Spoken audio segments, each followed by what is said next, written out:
Hello everyone, welcome to Nature Queen Miss 18. So I would like to share you kung paano ko niluluto yung elderly couple when I cook for them for completely lunch time. So ayan guys, yan ang niluluto ko para sa kanilang lunch. So yan ay complete lunch food. Kaya lang medyo siya complicate kasi yung nakikita nyong parang noodles, hindi yan noodles, yung special, special dough dito. Tinatawag yan dito sa amin ng spätzle. So, kailangan mo siyang extra gagawin. So, ayan. Tapos yan, naggawa ako ng extra na vegetables at saka may kunting meat din siya. Para hindi tuyo yung pagkain. Kasi hindi sila mahilig dito sa mga dry food, guys. Kailangan talaga kapag nagluluto ka dito, may mga sauce. Pero, ang mga sauce naman dito, kailangan ibukod mo siyang gawin. So, kaya ang ginagawa ko para 2-in-1 na yung paggagawa ko ng sauce, minsan nagagawa ko ng mga kagaya nito na nilagyan ko siya ng vegetables at saka may sauce na rin ako para hindi siya dryer yung food. So, ayan. So, ayan na guys, ganito ang way sa aking pagluluto ng kanilang lunch food. So, pinafry ko muna yung chicken. So, ayan, ganyan ako mag-fry ng chicken guys kapag nagluluto ako ng chicken. Huwag kayong mag-alala bakit yellow siya kasi nilagyan ko siya ng curry. Maraming curry yung nilagay ko at saka nilagyan ko siya ng curcuma powder. So, ayan. So, it's very yummy. Ayan, nagugutom ako kapag nakikita ko dito na yan. Nakakagutom mo, diba? Ang sarap kasi natin yan. So, ayan ang ginagawa ko sa aking chicken. Pinafry ko muna siya. Pero kailangan talaga siya, yung luto na yung chicken. Ayaw ko kasi yung pag may pula-pula pa sa akin. So, ayan. Saka maarte pa naman yung nilulutuan ko niyan. So, ayan. Hindi lang ako nagluluto sa kanila. Kaya lang, kapag nagpapaluto sa akin, nilulutuan ko. So, ayan. So, ganyan ako mag-fry.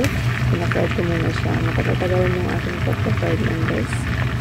So, kaya muna natin mag-fry. Habang ako'y mag-fry ng chicken guys, mag-prepare din ako ng mga vegetables na lulutuin ko siya extra.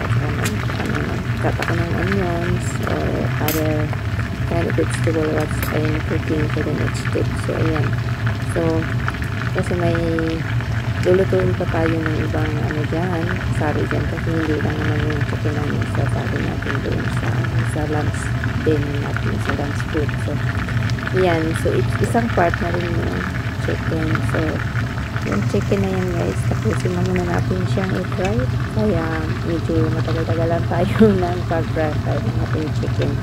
So, kaya, ito na lang ang ginagawa ko, parang complete content ko na yung pagluluto. Kaya, pinahataan ko na lang siyang mag-fry ng ating chicken. So, ayan. So, let's fry. Left and right. Turn around. So, ayan. O, diba? Pero ang guys, ang ginagamit ko dyan na oil. Hindi ako gumagamit ng sunflower oil. Ginagamit ko dyan yung tinatawag dito sa amin ng raps oil, yung makikita dito sa amin kapag nag-grab ako, yung mga yellow talaga yung flower nila. So, ang ganda titingnan. So, napakaganda talaga tingnan yung mga tanawin sa raps oil. So, ayan, luto na yung ating chicken guys. Ganyan na siya. O, diba? Sarap. So, ayan, malapit na tayo makapagkain. So, ayan, the next step guys, ganito na ang gagawin natin. So, i-try din natin yung konting meat. Yan siya guys. Hindi yan baboy. Yan siya. Turkey meat. So, turkey meat yan siya guys. Or sometimes I use chicken. But, different. Sometimes chicken, sometimes turkey meat. So, ayan. Yan siya ay turkey meat. So, ipa-fry ko lang siya with red onions. Kasi nga, yung red onions mas healthy kaysa white onions. Kaya, karamihan na ang ginagamit ko ay red onions. So, before ako nag-fry ng meat guys, yung meat na yan, naka-marinate na yan sa knife. So, nilalagyan ko na siya ng flavor para before ko siya i-fried, may ano na siya, may lasa na yung meat. So, ayan. Ilalagyan ko lang siya ng salt at saka black pepper and then red paprika guys, yung red chili na hindi siya maanghang. So, ayan. Tapos, ipa-fried ko lang din siya. Pagkatapos ng pagpa-fried natin dyan, saka ko na ihalo-halo yung mga vegetables kung ano man yung gusto kong isali dyan. Pero dapat talaga, ang ilagay ko dyan na vegetables, yung nakaka-dapat lang dyan isali. So, ayan. Yan yung tinatawag dito sa amin ng lao. Ano ba yan? Puri vegetables. So, ayan. So, fried ko lang din siya. Parang, ang lasa niya parang konting same ng lasa sa onions. Pero mas intensive siya. So, yan na nga. So, yan ang ating pagpa-fried, guys. And then, so, sa sinasabi ko na nga, habang ako nagpa-fried, haluin na din ako natin. Hanggang nagpa-fried. So, yan. So, lang pagluluto natin. So, already frying. It looks good. So, and then I can put the next vegetable.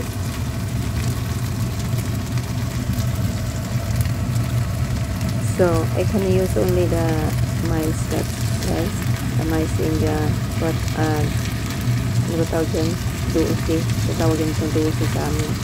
Kasi, ano ngayon, wala tayong mga bibiling fresh na mice dito. Karamihan, nandyan ang nasa lata. So, yan. I-mix ko rin siya. After mixing, let's fry a little bit. Pina-fry ko talaga siya hanggang ako nagpa-fry. Kaya lang, kapag ako'y nagluluto kasi hindi ko nilagyan ng masyadong oil. Napaka-safe ko talaga sa oil. Ayaw ko ng maraming oil sa pagkain. So, yan.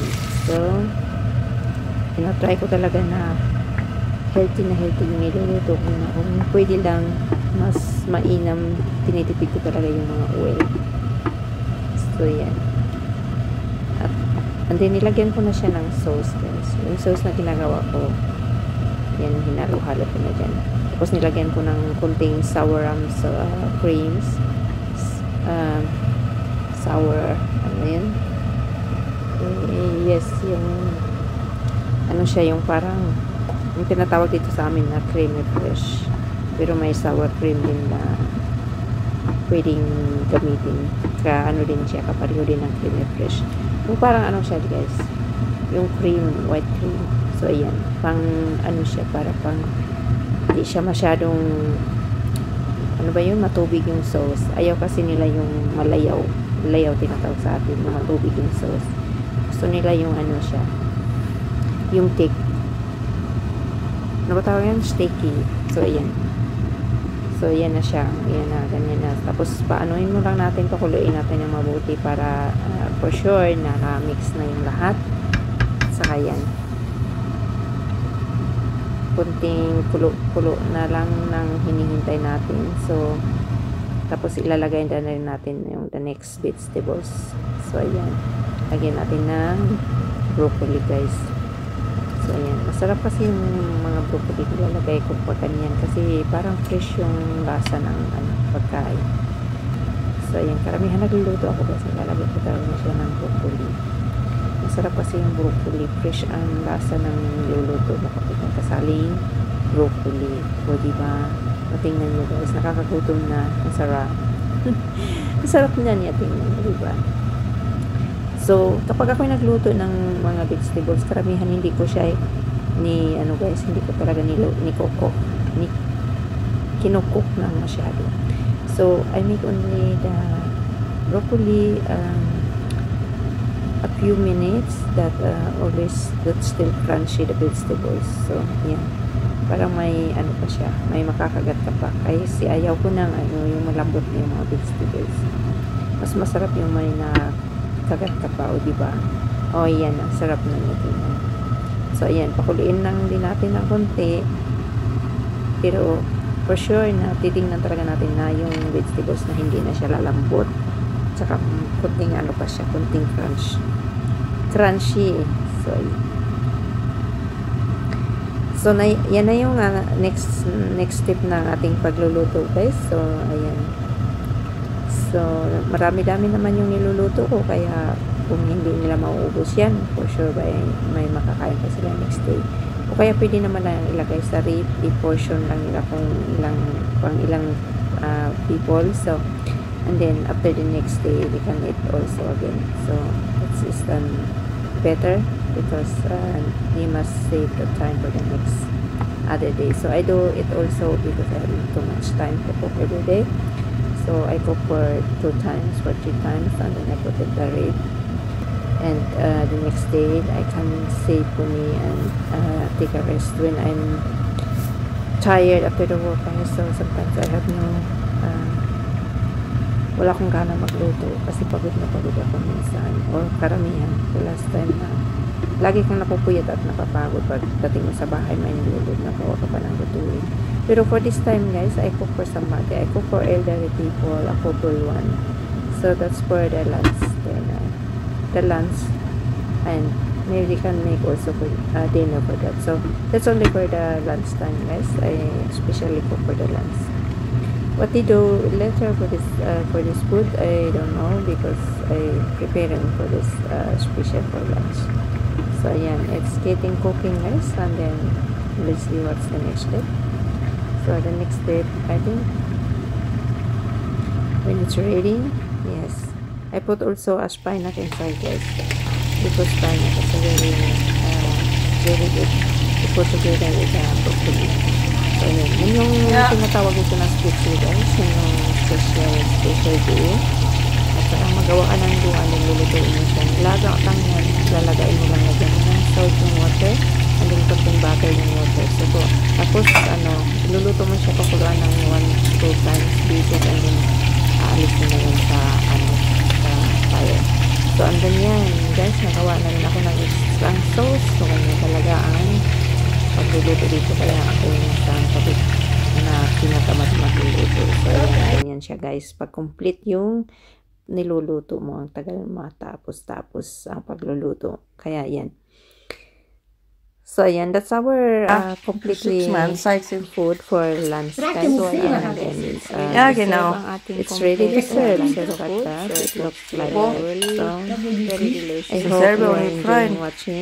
Das war sein Bruder, der hat Geburtstag deswegen. So I hope you are enjoying the lunch food for the day guys. So ayan. So that's completely food ready to serve and enjoy your meal. So if you're new of my channel guys, don't forget to subscribe, like and share, and leave a comment that I can visit you back. Thank you for watching. I hope you enjoy it. Let's eat everybody. See you. Bye bye. God bless us all.